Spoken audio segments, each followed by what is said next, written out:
You are breaking community rules. You must cease operations immediately. I am not breaking any rules. Get off my land. You have no jurisdiction here. It started with a single phone call that should have never happened. And honestly, hearing this just blew my mind because situations like this are way more common than people think.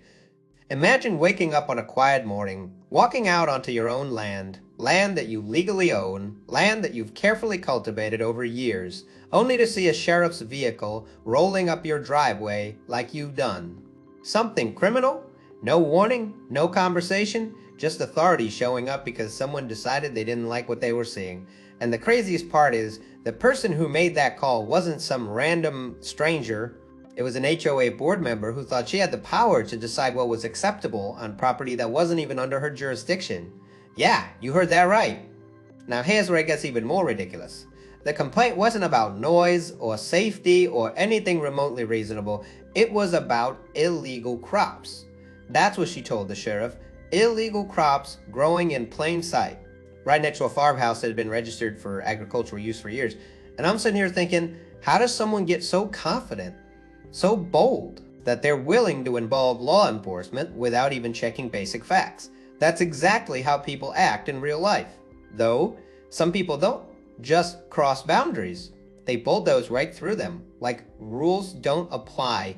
And the homeowner in this situation, not some reckless rebel, not someone hiding anything, just a guy who followed every single rule, registered his land properly, paid his dues, and still ended up dealing with a Karen who thought her HOA badge gave her unlimited authority. What happened next wasn't just satisfying, it was one of the cleanest, smartest reversals I've ever heard. No shouting matches, no illegal retaliation, just pure strategic compliance that flipped the entire situation upside down. Because when the truth came out, when the paperwork hit the table, when the sheriff realized what was actually going on, everything changed. And suddenly, the person who thought she was enforcing the rules found herself trapped by them instead. Bro, stories like this remind you why documentation matters, why knowing your rights matters, and why sometimes the best revenge isn't loud or dramatic, it's precise, patient, and completely undeniable. 3. The story really begins with a piece of land that didn't look like much to the average passerby, but to the person who owned it, it was everything.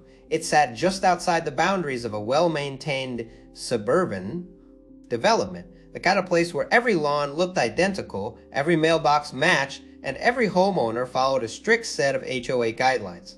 And right next to all that uniformity was something completely different. A modest farmhouse with a stretch of land that broke every visual expectation of the neighborhood.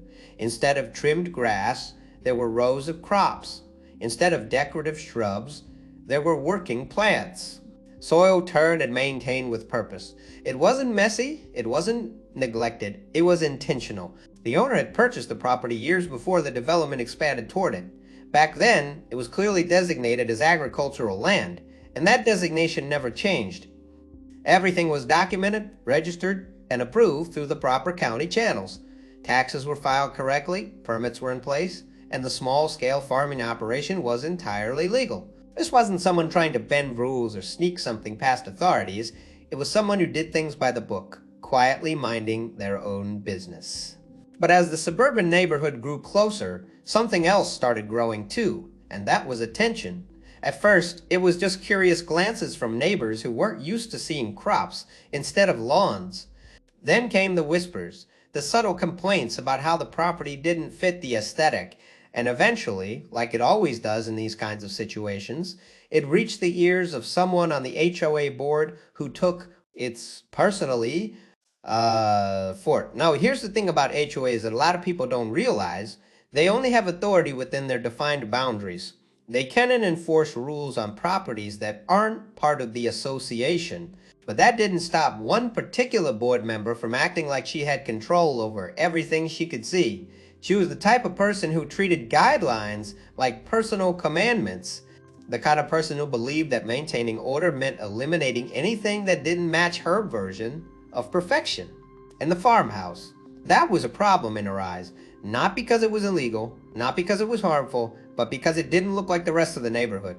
That's exactly how people act in real life. And honestly, It's wild how far someone will go just to enforce their idea of normal. At first, she tried indirect methods. Notices sent to the edge of the property, even though there was no legal basis for them. Complaints filed through channels that had no jurisdiction. Subtle attempts to pressure the owner into cleaning up the land, which really meant removing the crops and making it look more suburban.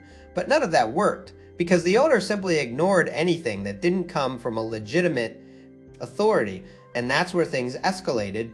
Instead of verifying property boundaries, instead of checking county records, instead of doing even the bare minimum of research, she made a decision that would completely backfire. She picked up the phone and reported the property for illegal agricultural activity. That phrase alone is insane when you think about it, because it implies there was some kind of underground operation happening, something hidden or unauthorized. But there was nothing hidden. Everything was out in the open. 5, when the sheriff's vehicle pulled up that morning, it wasn't because of evidence. It was because of a complaint fueled by assumption and entitlement.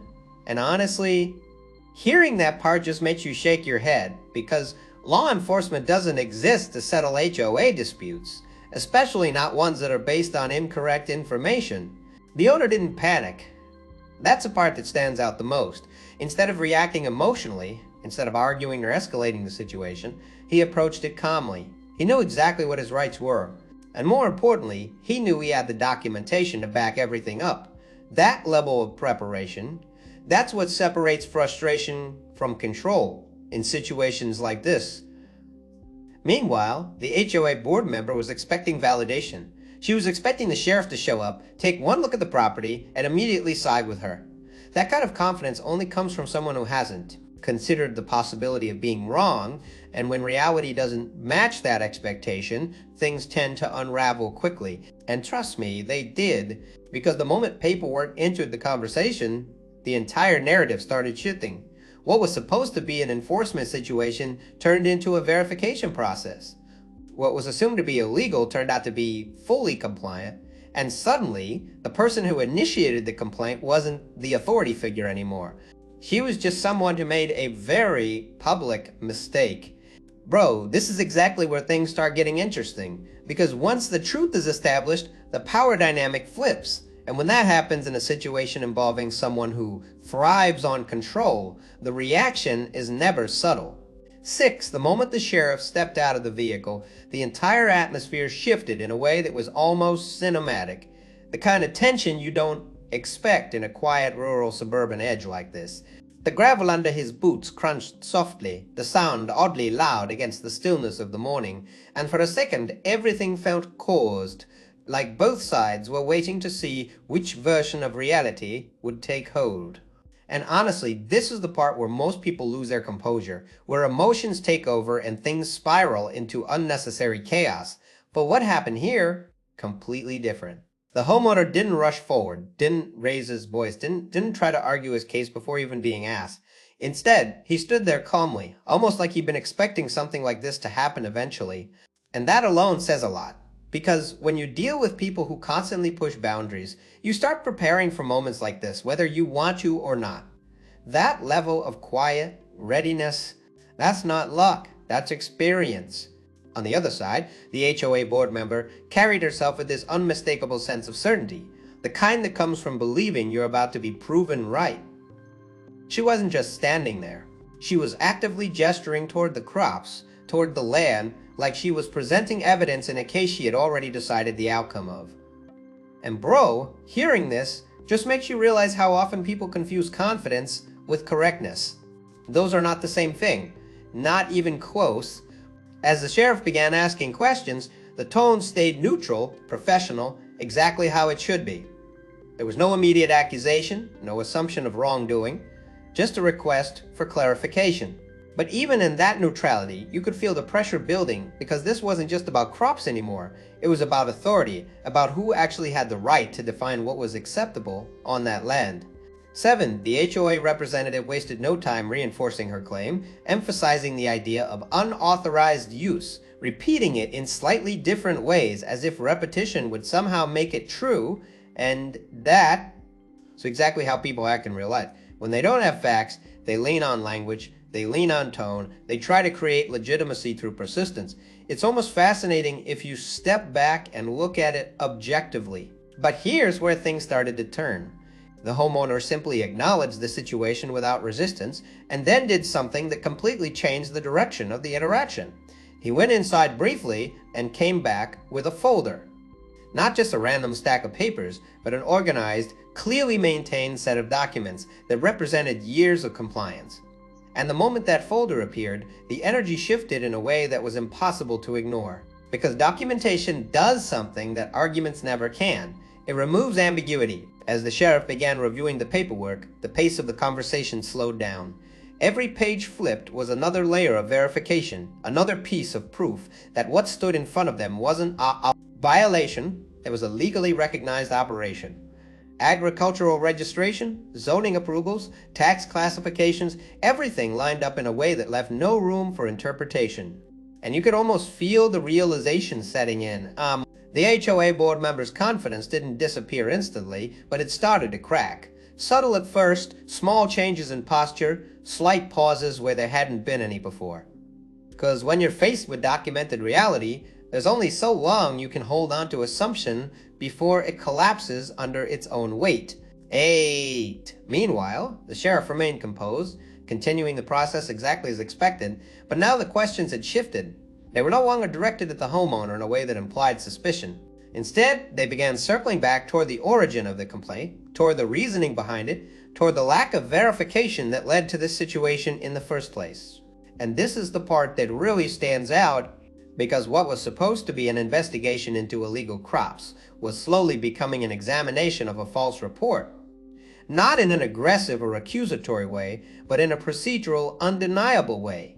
The kind of shift that happens when facts quietly but firmly take control of the narrative.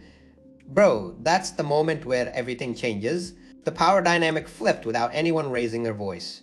No confrontation, no dramatic outburst, just the steady progression of truth replacing assumption. And honestly, that's what makes this so satisfying. Because it wasn't about winning an argument, it was about letting reality speak for itself. But here's the thing. Situations like this don't just end the moment the truth is revealed. In fact, that's usually where the real consequences begin. Because once someone realizes they've overstepped, especially in a very public and official way, the reaction can go in one of two directions. Either they accept it and step back, or they double down. And based on everything leading up to this moment, you can probably guess which direction this was heading. The HOA board member wasn't ready to let go of control that easily. Even with paperwork in front of her, even with the situation clearly shifting, there was still that underlying resistance. That unwillingness to fully acknowledge the mistake, and that resistance, that's what pushed this entire situation into the next phase. Because now it wasn't just about whether the crops were legal, it was about accountability.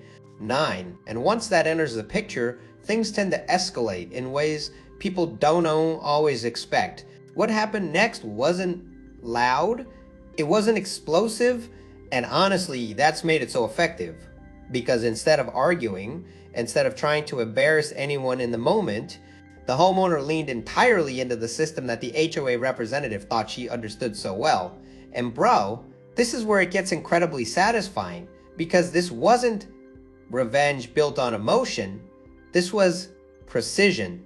Once the sheriff finished reviewing the documents and confirmed everything was completely legal, the situation should have ended right there.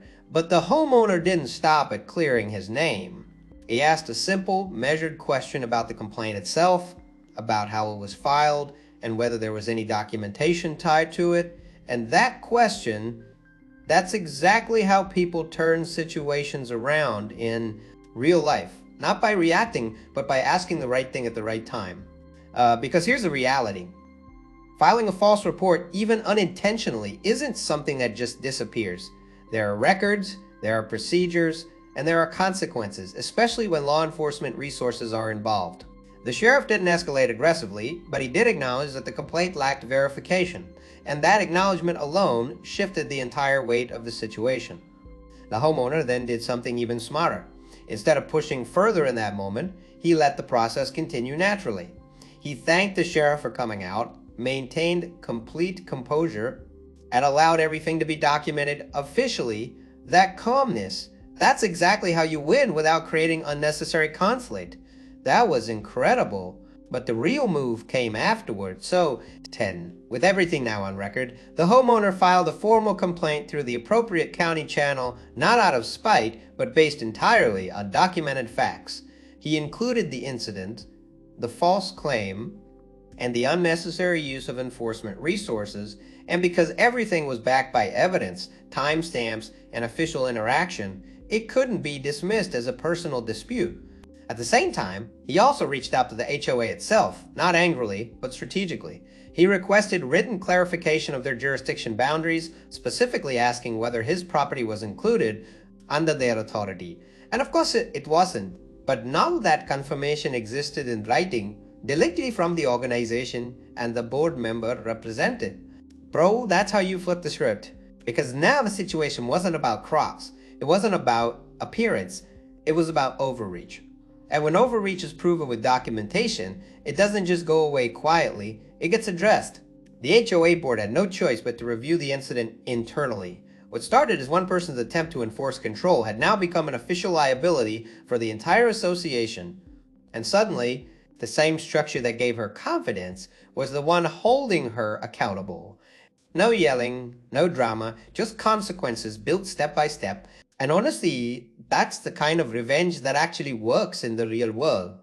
What followed wasn't immediate, and that's something a lot of people don't realize about situations like this. Real consequences don't always hit instantly. They build quietly in the background, moving through processes, reviews, and internal discussions that most people never see, but just because it's not loud doesn't mean it's not happening. In fact, in cases like this, the quieter it gets, the more serious it usually is. 11. The HOA board had to address what happened not because they wanted to, but because they had no choice. There was now a documented complaint, a verified misuse of authority, and a clear overstep into property that wasn't under their control. And bro, this is exactly how systems turn against the people who try to abuse them. The same structure that gives someone power also comes with rules, and when those rules are broken, accountability kicks in, whether they like it or not. Internally, the situation shifted from defending a complaint to managing damage.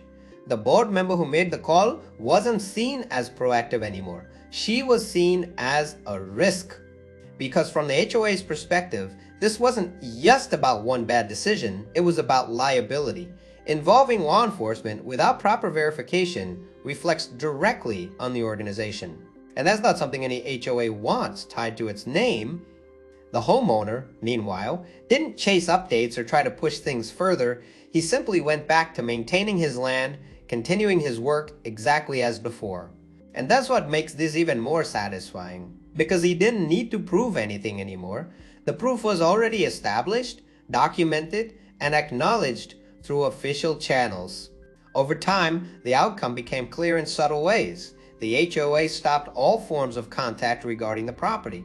No more notices, no more complaints, no more attempts to interfere.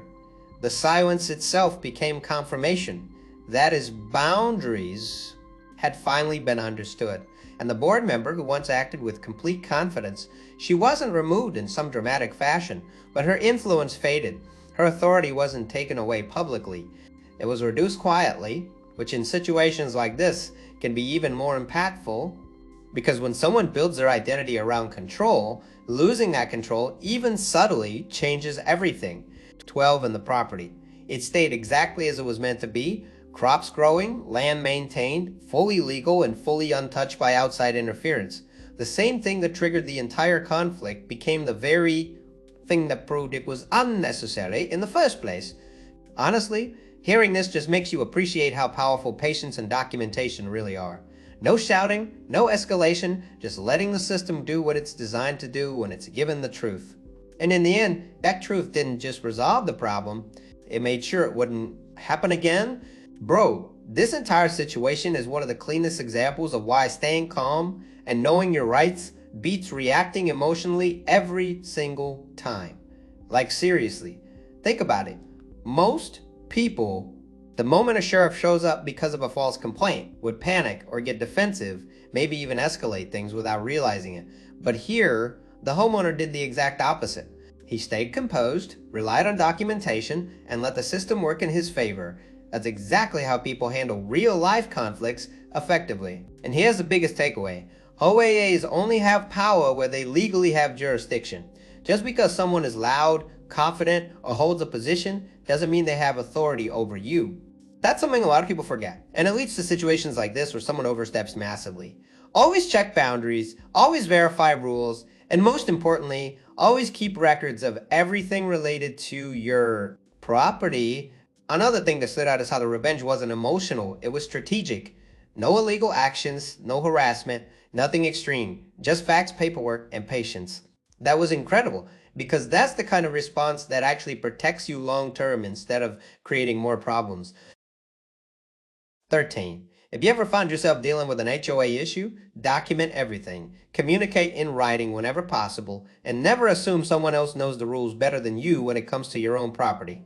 If this story made you shake your head even once, you already know how real situations like this can get. And honestly, there are so many stories out there just like this, where people either get pushed around or they stand their ground the right way. I want to know what you think. Have you ever dealt with an HOA situation that went completely out of control, or have you seen someone try to enforce rules that didn't even apply? Drop your story in the comments, because those are always the ones that hit the hottest. And if you enjoy these kinds of real-life drama breakdowns where calm strategy beats chaos every time, make sure to like the video and subscribe for more. Trust me, there's plenty more where this came from.